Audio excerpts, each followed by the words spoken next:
बिस्मिल्लाहिर्रहमानिर्रहीम। बेटा आज का हमारा लेक्चर है इनहेरिटेंस से रिलेटेड, यानी हम एक नया चैप्टर शुरू करने जा रहे हैं, चैप्टर 15।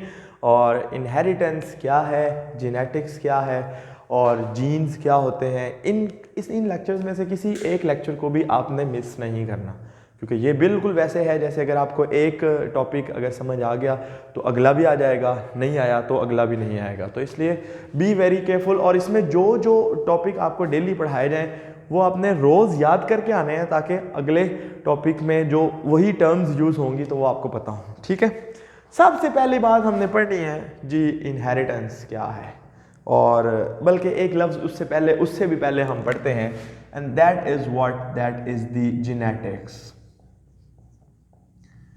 सही है। अब जेनेटिक्स किसे कहते हैं? हम कहते हैं sir genetics is the study of inheritance.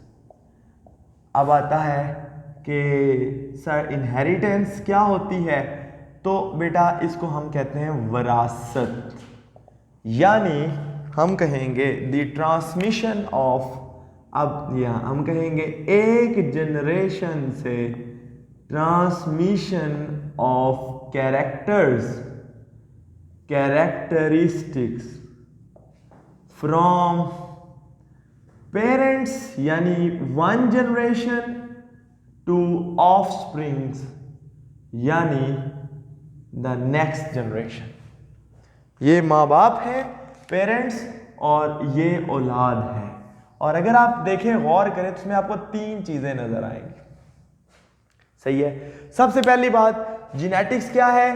Genetics is the study of inheritance and study of जी। आप ये समझें, इसको एक मजे की बात छोड़ें, जिस चीज के एंड में ICS आ जाए इसका मतलब हम वो चीज को स्टडी कर रहे हैं, यानी ये नॉलेज उस चीज से रिलेटेड है। तो जीनेटिक्स, फिजिक्स आप जानते हैं, मैथमेटिक्स, ठीक है। तो genetics means the study of genes and their role in inheritance. अगर आप बात करें तो 9th क्लास में भी आपने ये वाली बात पढ़ी हुई थी। अच्छा, अब इनहेरिटेंस क्या है वो मैंने आपको बता दिया। आपके दिमाग में दो सवाल इस वक्त जन्म लिए हैं कि sir what are these genes. बाकी तो चलो हमें समझ आ गया कि इनहेरिटेंस ये है, माँ बाप से औलाद में खसूसियात की मुंतकिली को हम जेनेटिक्स इनहेरिटेंस कहते हैं। दूसरा, सर ये कौन सी खसूसियात हैं, ये कौन से कैरेक्टर हैं, ये क्या चीज़ है, तो ये मतलब इनको डिफाइन हमें करना चाहिए। सबसे पहले इसमें बेटा, सबसे पहले हम इन कैरेक्टर्स को डिफाइन करेंगे, तो इनको हम कहते हैं ट्रेट। क्या कहते हैं? ये हमारा आज का तीसरा कॉन्सेप्ट है, ट्रेट। ट्रेट किसे कहते हैं? वो खसूसियात, यानी वो कैरेक्टर्स जो मुंतकिल होते हैं एक जनरेशन से अगली जनरेशन में। फर्ज किया हाइट, फर्ज किया हम कहेंगे बॉडी शेप किसी हद तक, फर्ज किया आप इंटेलिजेंस, फर्ज किया कलर, आंख का कलर, दिमाग, नाक का colour, I mean skin colour, जो है हेयर कलर, हेयर की टेक्सचर, बाल कैसे हैं, सीधे हैं कि वो कर्ली हैं, ये सारा कुछ हम कहेंगे these are the traits. Traits mean those characteristics which are transferred from parents to offspring. ये बात भी हमें समझ आ गई कि ये क्या है। अब सवाल पैदा होता है, सर जीन्स क्या है? जीन्स की मैं यहाँ एक कम्प्रिहेंसिव डेफिनेशन आपके सामने लिखूंगा, और फिर उसके बाद हम क्रोमोसोम्स के बारे में भी, क्योंकि जीन्स की डेफिनेशन जब पढ़ेंगे तो क्रोमोसोम्स का ऑब्वियसली जिक्र आएगा।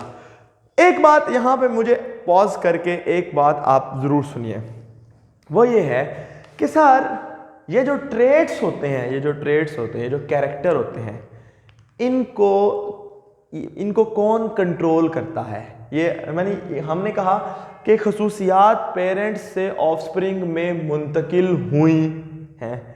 अब हम कहेंगे सर वो खसूसियात कैसे, क्योंकि अब्बे ने कोई तार किया था या कोई टेलीफोन किया था, कोई SMS किया था बच्चे को कि ऐसा ऐसा बन जा? नहीं, वो खसूसियात मुंतकिल होती हैं बेटा जीन्स के ज़रिए। और अब जीन्स उन खसूसियात को कैसे कंट्रोल करते हैं वो मैं आपको बताना चाहता हूँ। हमारे बाल कैसे होंगे, ये प्रोटीन्स हैं, इनका स्ट्रक्चर बेसिकली प्रोटीन का बना हुआ है। अब वो प्रोटीन कौन सी है और कैसी है, ये डिसाइड करेगा हमारे बाल कैसे होंगे। स्किन कलर के अंदर, वो जो स्किन कलर के अंदर मुख्तलिफ पिगमेंट्स हैं, कोई कलर्स के जीन्स हैं, ठीक है, वो जीन्स कुछ प्रोटीन्स बनाते हैं और वो प्रोटीन्स डिसाइड करेंगी कि हमारा स्किन कलर ऐसा होगा। यानी असल में डायरेक्टली तो जो हमारी बॉडी बनती है उसको प्रोटीन कंट्रोल करते हैं, यानी प्रोटीन की वजह से वो वैसी होती है। और प्रोटीन को कौन कंट्रोल करता है, जीन्स, वो जीन्स कंट्रोल करते हैं। अब इसका मतलब सर ये बार बार बात हट के जीन्स की तरफ आ रही है। अगर आप गौर करें अभी तक आपको चीजें समझ आ गई हैं, दैट इज द जीनेटिक्स क्या है, इनहेरिटेंस क्या है, कैरेक्टर्स यानी ट्रेट क्या है, और वो ट्रेट पेरेंट्स से ऑफस्प्रिंग में मुंतकिल होते हैं। उन ट्रेट्स को कौन कंट्रोल करता है, उन ट्रेट्स को जीन कंट्रोल करते हैं। कैसे, बाय मेकिंग द प्रोटीन्स, या बाय हम कहेंगे कोडिंग, हम अभी डिस्कस करते हैं। अब इसके लिए हमें अब जो सबसे इंपॉर्टेंट चीज है वो है बेटा जी जीन। जीन क्या है, अगर मैं इसको डिफाइन करूं तो फिर हम कहेंगे these are the segments of DNA located on chromosomes which codes, या हम कहेंगे which carries the information for synthesis of one protein is called gene of that protein. Gene of the, ये है बेटा जीन की डेफिनेशन, जो comprehensive definition के नीचे आप एक एक्स्ट्रा स्टेटमेंट देंगे, it is the basic unit of inheritance. इसका क्या मतलब है, ये अभी मैं आपको लगेगा सर ये बड़ी लंबी चौड़ी, नहीं, ये बड़ी मजे की डेफिनेशन है। बेटा देखें, मेरे अंदर इंसुलिन बनेगी कि नहीं बनेगी है, इंसुलिन एक प्रोटीन है, और उस प्रोटीन को बनाने के लिए कि वो इंसुलिन कैसी बनेगी, उसमें पहले नंबर पे क्या लगेगा, insulin is made up of amino acids, क्योंकि all the proteins are made up of amino acids.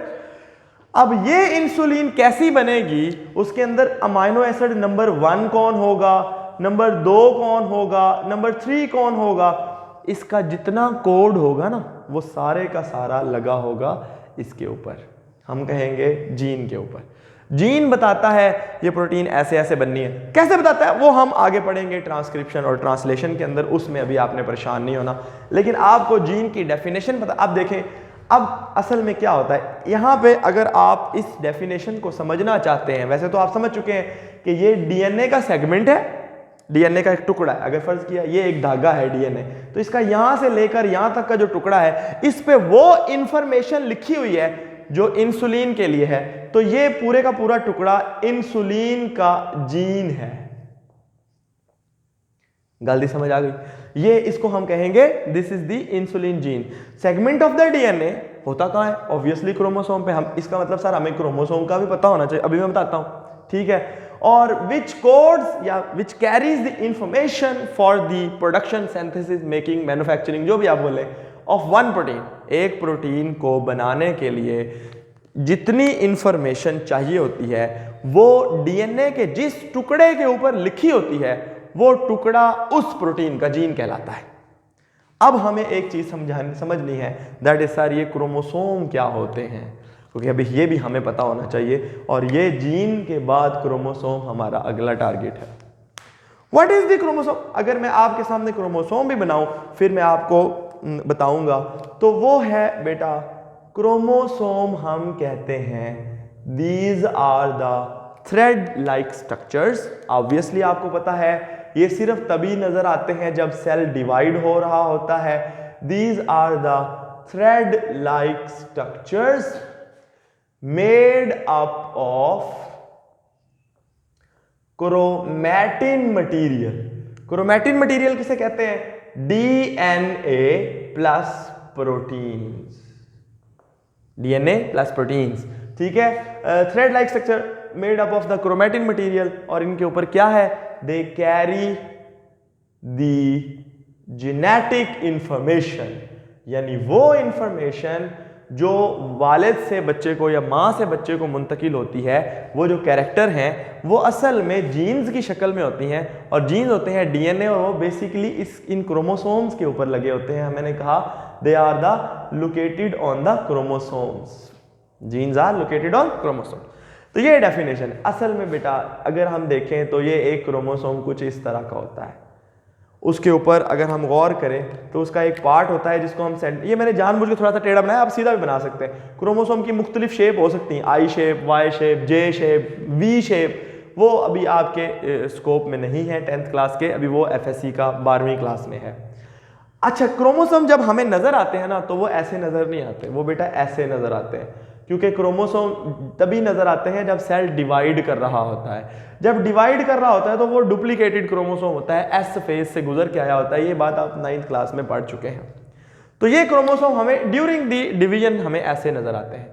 अब हमें पता होना चाहिए कि सर ये क्रोमोसोम जो है इसमें डीएनए, अच्छा इसमें क्या होता है, ये है ना डीएनए और कुछ प्रोटीन्स होती है। देखिए फर्ज किया ये एक प्रोटीन है, ये दूसरे, ये असल में कुछ प्रोटीन्स का एक कॉम्प्लेक्स होता है। कॉम्प्लेक्स से मुराद गुच्छा होता है, इन्हें हिस्टोन्स कहते हैं, ये आपकी किताब में नहीं लिखा हुआ।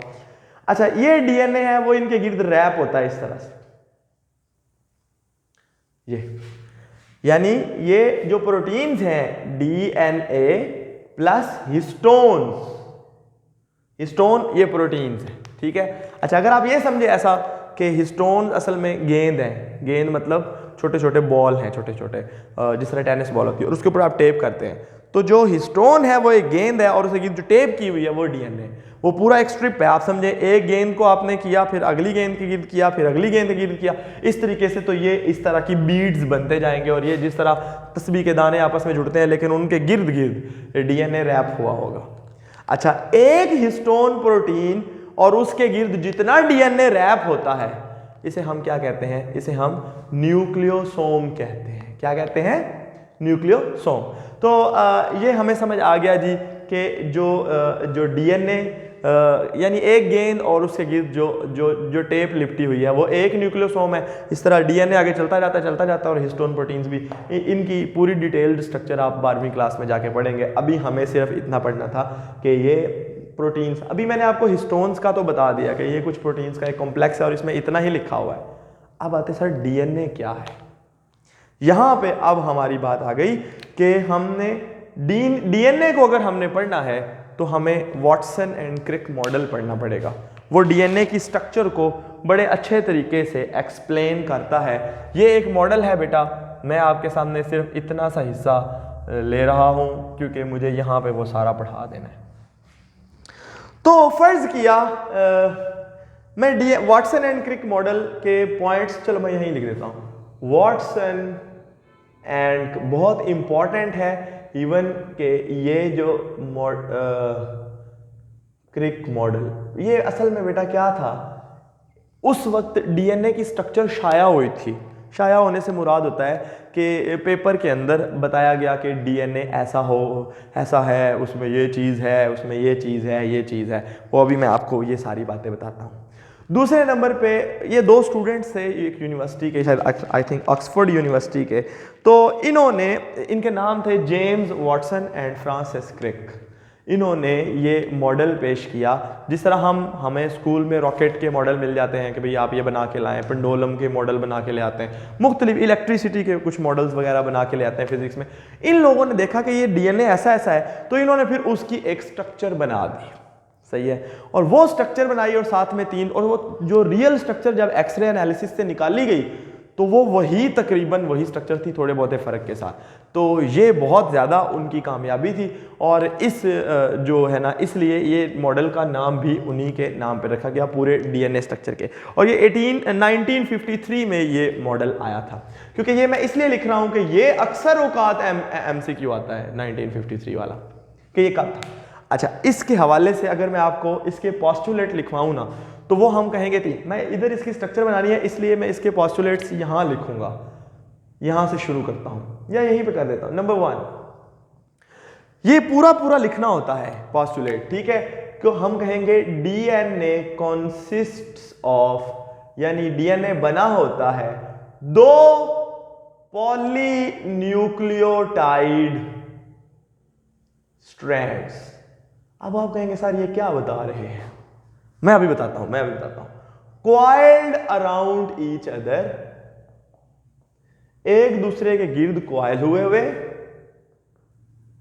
फॉर्मिंग डबल हेलिक्स, एक सीढ़ी नुमा जो है वो एक स्ट्रक्चर बनाते हैं। अभी मैं ये सारी बात आपको बताता हूं। ये वाले पॉइंट को अगर आप समझना चाहते हैं ना, तो बेटा आपको एक तो इस चीज का पता होना चाहिए, ठीक है, और एक इस चीज का पता होना चाहिए। अगर आप गौर करें, इसमें 3 पॉइंट्स हैं। पॉलीन्यूक्लियोटाइड स्ट्रैंड, सबसे पहले अगर आपको इसका पता है तो मैं आपको यहां बताता हूं। बेटा असल में डीएनए बना होता है न्यूक्लियोटाइड्स का, और न्यूक्लियोटाइड एक ऐसा मॉलिक्यूल होता है जिसमें 3 चीजें होती हैं। नंबर 1, एक 5 कार्बन वाली शुगर होती है। अब वो चूंकि हम डीएनए पढ़ रहे हैं तो हम उसका नाम है डीऑक्सीराइबोज। अगर वो होती ना आरएनए शरीफ, तो उसको हम ऑक्सीराइबोज या सिर्फ राइबोज भी कहते हैं। तो डीएनए की स्ट्रक्चर में जो शुगर होती है उसे डीऑक्सीराइबोज कहते हैं। सही है। अच्छा, दूसरे, ये अभी मैं आपके सामने बनाता हूं, तो ये समझे आप, this is the deoxyribose. 5 carbon वाली शुगर है और इसके एक कार्बन के ऊपर एक ऑक्सीजन कम होता है, इसलिए इसको डीऑक्सीराइबोज कहते हैं, और वो that is the carbon number 2। सही है। अच्छा, उसके बाद दूसरी जो चीज एक न्यूक्लियोटाइड के अंदर होती है ना, उस चीज को हम कहते हैं हम कहेंगे नाइट्रोजीनस बेस। क्या? Nitrogenous base. बेटा याद रखिएगा, नाइट्रोजीनस बेस होती है कार्बन नंबर 1 पे लगी हुई, और मैं उसको NB लिख देता हूं सिर्फ। जो नाइट्रोजीनस बेसिस होती है ना, वो 4 हो सकती हैं, वैसे वो और भी बहुत सारी हैं, 5 हो सकती है, लेकिन हम डीएनए चूंकि पढ़ रहे हैं तो हमें सिर्फ 4 का बारे में पता होना है। उनमें से एक है एडिनिन, दूसरी है गुआनिन, तीसरी है साइटोसिन, और चौथी है हम कहेंगे थायामीन। और आप याद रखें, एडिनिन को हम A से लिखते हैं, गुआनिन को G से, इसको C से और इसको T से। एक और भी होती है जिसे यूरासिल कहते हैं, पर वो सिर्फ आरएनए में होती है, वो डीएनए में नहीं होती। और थायामीन सिर्फ डीएनए में होती है, वो आरएनए में नहीं होती, ये हमें पता है। उसके बाद बेटा कार्बन नंबर, ये जो कार्बन नंबर 1 2 3 4 एंड 5, जो कार्बन नंबर 5 है ना, इसके ऊपर एक लगा होता है जिसको हम कहते हैं फॉस्फेट ग्रुप। ये असल में ऐसा सादा नहीं होता, इसे कहते हैं H3PO4। ये बेसिकली ऐसा होता है, ठीक है। हम कहेंगे OH, OH और OH। किताब में आपकी ये पूरी स्ट्रक्चर नहीं बनाई हुई, फर्स्ट ईयर में दूसरे चैप्टर में इसकी पूरी डिटेल स्ट्रक्चर है, इसलिए आप वहां पे जाके पढ़ेंगे। अभी आपने सिर्फ इसको फास्फेट या फास्फोरिक एसिड बना देना होता है, बस इतना काफी है। तो जो कार्बन नंबर 5, तो यानी 3 चीजें होती हैं एक न्यूक्लियोटाइड के अंदर। पहली चीज क्या थी? यानी एक फास्फोरिक एसिड कार्बन नंबर 5 पे, और नाइट्रोजीनस बेस कार्बन नंबर 2 पे, और एक 5 कार्बन वाली शुगर। ये 3 चीजें। अच्छा, न्यूक्लियोटाइड का पता लग गया। अच्छा, पॉलीन्यूक्लियोटाइड क्या होता है? जिसमें वावा सारे न्यूक्लियोटाइड एक दूसरे के साथ जुड़े हों। अब वो जुड़े कैसे होते हैं वो भी यहां बताना मकसद नहीं है, क्योंकि वो किताब में नहीं लिखा। अच्छा, वो जब जुड़े होंगे तो एक धागा बनेगा, है ना, यानी एक न्यूक्लियोटाइड, दूसरा, तीसरा, जो तो ब्ला ब्ला ब्ला, काफी सारे आ गए। अब ये एक धागा बना है जिसे हम कहते हैं पॉलीन्यूक्लियोटाइड स्ट्रैंड। पॉली मतलब काफी सारे, न्यूक्लियोटाइड मतलब न्यूक्लियोटाइड, स्ट्रैंड मतलब धागा। और ये कितने हैं? 2। तो 2 polynucleotide strand which are coiled around each other. Coil का मतलब ऐसे एक दूसरे के गिर्द घूमे हुए, forming the double helix. Double helix मतलब एक सीढ़ी बनाते हैं, जिस तरह एक सीढ़ी नहीं आप घर में ऐसे ऐसे ऊपर ऊपर चढ़ती, तो ये इस तरह से है। तो if I make it like this, तो आपको पता है कि मेरी ड्राइंग जैसी भी है, बस गुजारा कीजिएगा। तो हम कहेंगे जी ये एक स्ट्रैंड है, और ये जो दूसरा स्ट्रैंड है ये इसके गिर्द कॉइल हुआ है। ये बिल्कुल तरतीब से होता है, इतना मतलब हैज़र्ड नहीं होता, लेकिन चूंकि मेरी ड्राइंग शरीफ बहुत ही अल्लाह जन्नत नसीब करे है, तो आपने समझना है कि ऐसे है। ओहो,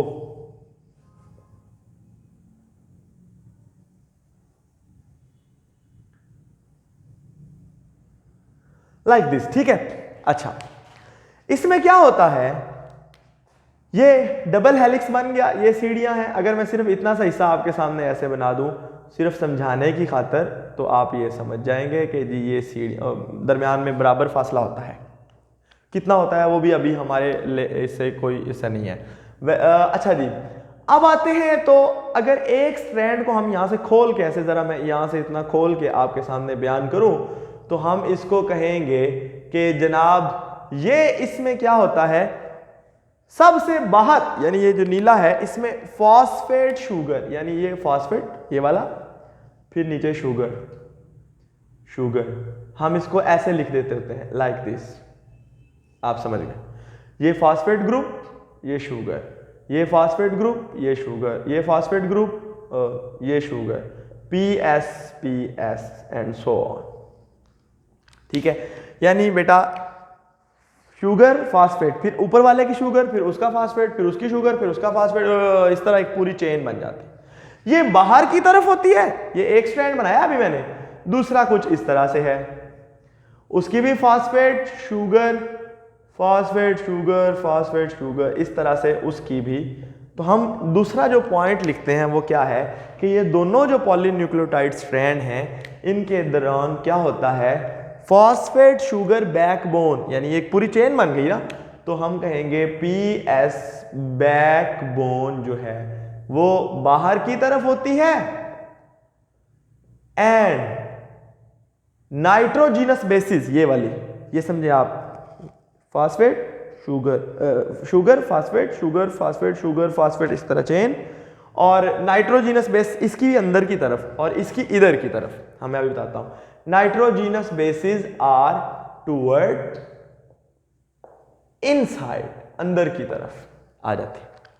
सही है, मतलब इसकी नाइट्रोजीनस बेस कहां आएगी, ये शुगर पे लगी होती है, तो समझे आप ये एडेनिन है, ये थायामीन है, फर्ज किया ये गुआनिन है, ये साइटोसिन है, और ये फिर एडेनिन है, फर्ज किया, मैं सिर्फ तरतीब नहीं मतलब वैसे बता रहा हूं। ये आपको समझ आ गई। अच्छा, एक बात आपने ये याद रखनी है कि एक साइड की जो इसकी नाइट्रोजीनस बेस यहां है, इसकी यहां है, इसकी अंदर की तरफ है ना, यहां है। मैंने अभी जानबूझ के बनाई नहीं है, क्यों नहीं बनाई अभी मैं आपको बताता हूं। एक स्ट्रैंड की नाइट्रोजीनस बेसिस दूसरे स्ट्रैंड की नाइट्रोजीनस बेसिस के साथ हाइड्रोजन बॉन्ड बनाती हैं, जिसकी वजह से वो स्ट्रैंड ऐसे आपस में एक दूसरे के गिर्द रहते हैं, वरना ये तो धागा साहब इधर चला जाए और वो उधर चला जाए। यानी नाइट्रोजीनस बेसिस जो होती हैं, यानी आप ये तीसरा पॉइंट है, हम कहेंगे the nitrogenous basis of both strands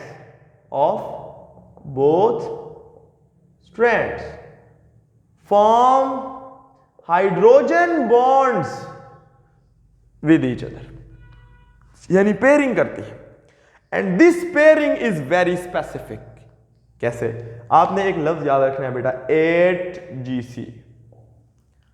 सही है, एडेनिन, अब ये लिखेंगे पूरा इसमें, adenine always pair up with thymine and guanine always pair up with cytosine, and there are 2 hydrogen bond between AT pair and there are 3 hydrogen bond between GC pair.